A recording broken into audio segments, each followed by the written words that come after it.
Hi everyone, this is Jim. Welcome to this Blitz chess postmortem, a postmortem of my Blitz game number 330.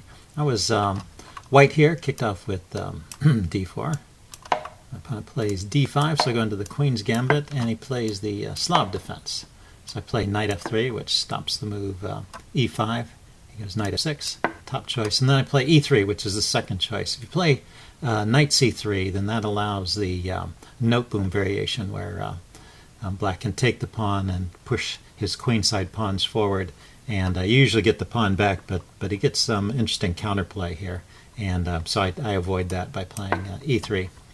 My opponent goes e6. Of course, the idea with e3 is that if he takes this c-pawn, I'll just take back with the bishop, and it helps my development. So I develop my knight now, and he goes bishop to b4, a bit of an unusual way to play, and I just continue developing bishop d3. And he plays knight e4.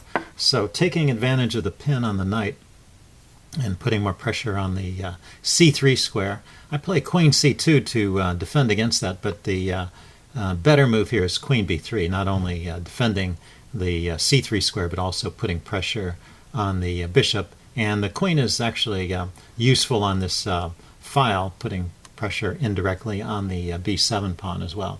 So queen b3 is just a better move. I play queen c2, still with an advantage to white, but we're pretty much out of the opening book. He decides to go in for the exchange anyway.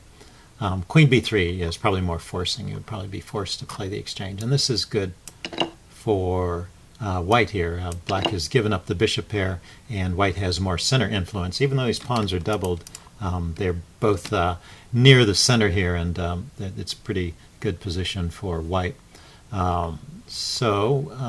Black doesn't have a lot to do here. I would be tempted myself to play the move f5 and maintain the knight there, but he chose to retreat. Yeah, f5 is one of the choices. The engine is also saying just castle and give up a pawn here.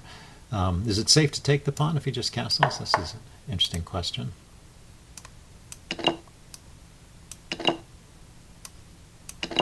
Yeah, you can just win a pawn.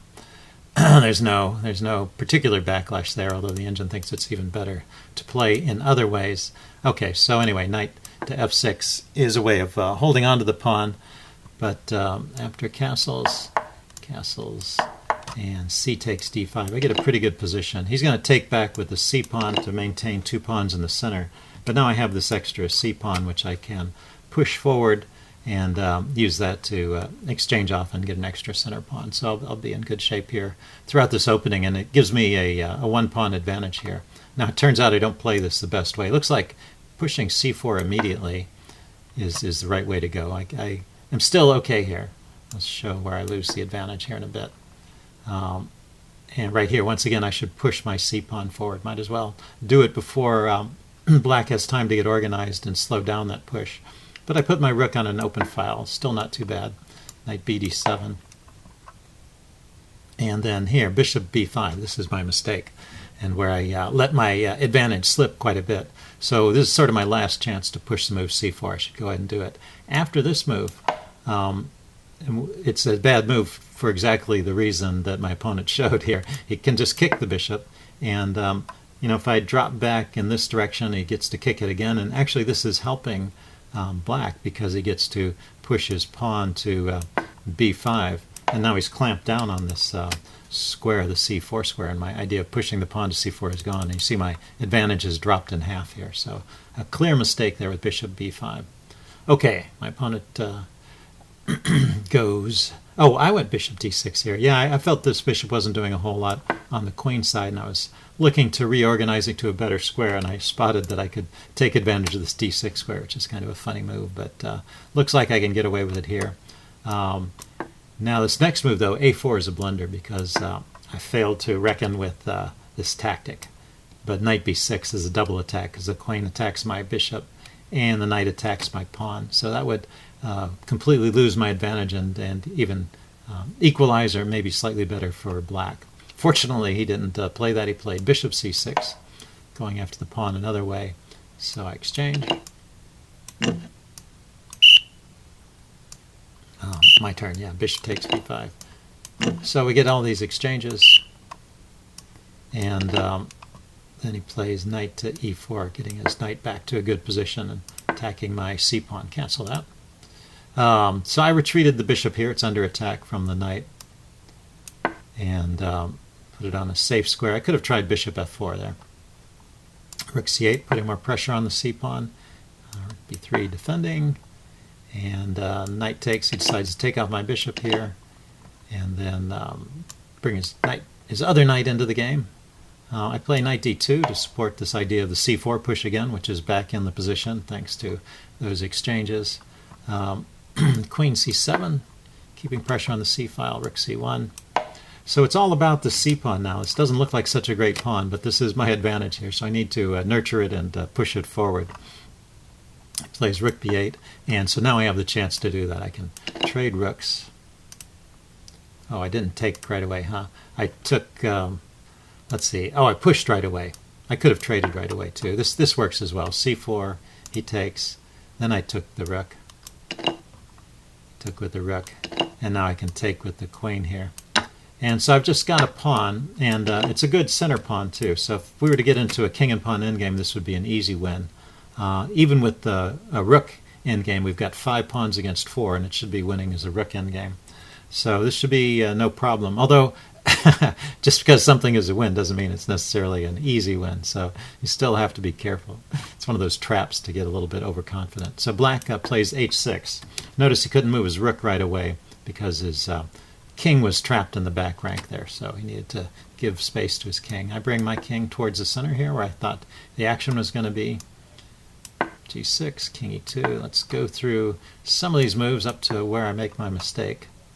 The next mistake, rather. So all this is pretty normal. I'm just slowly expanding and keeping the material on because it's easier to win, actually, with the more force. So I don't really want to trade things off unless I can trade into a king and pawn endgame or a king and knight endgame. If I can get the rooks off, that would make it easier to win. But I want to keep the knight or trade everything. I don't want to end up in a rook endgame. So f3, he played rook b2, pinning my knight, unpin. Knight d5. Yeah, he gets a little bit active with his knight, but I can kick it back and try to trade rooks.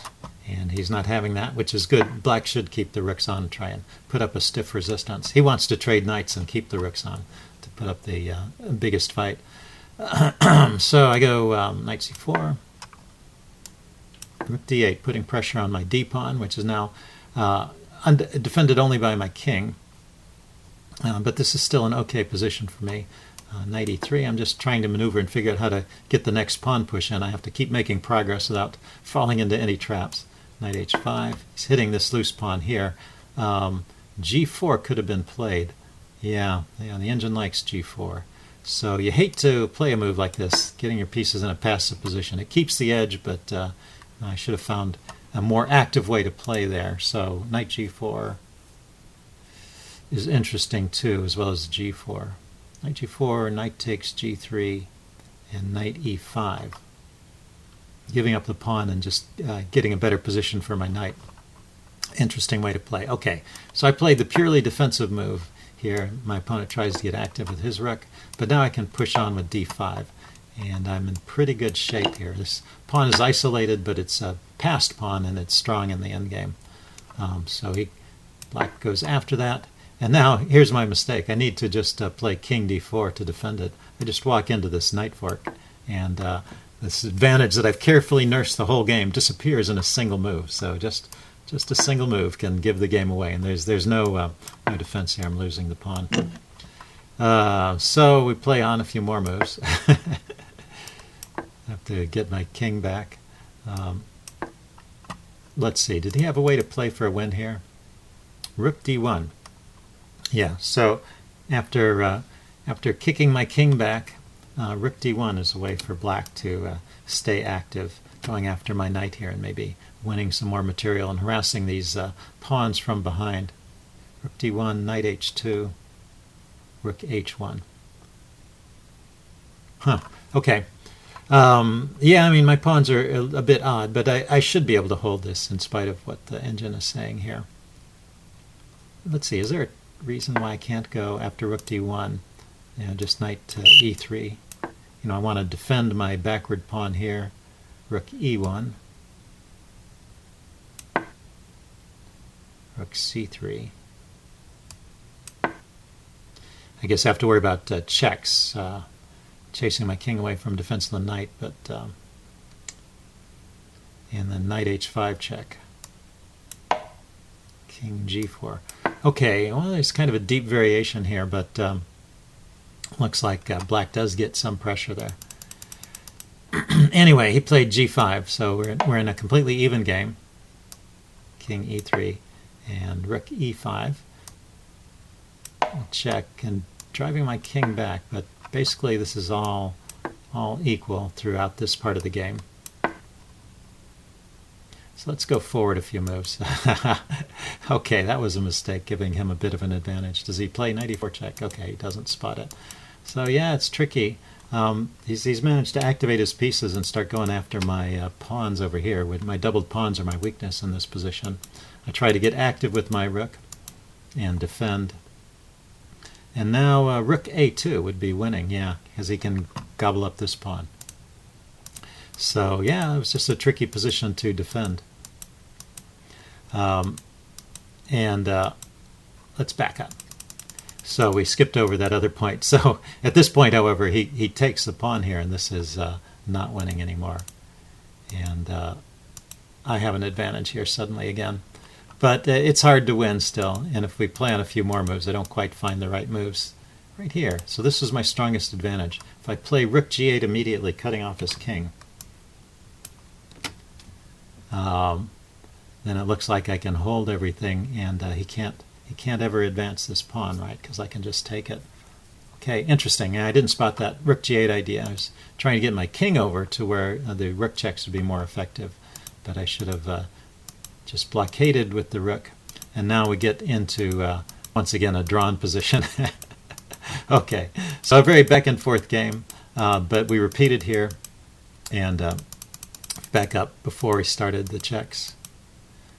After I take, he gives the checks. Yeah, we repeated from this position, but you can already see that the engine has rated it as completely even. So we repeated moves, and the game ended like this in a draw. So it was a correct draw, although both of us, in a way, deserved to lose the game because we both gave it away at various points. But, well, that's the way it goes. So I hope you guys enjoyed that, and leave any comments you have in the section below. I will see you again soon. Bye.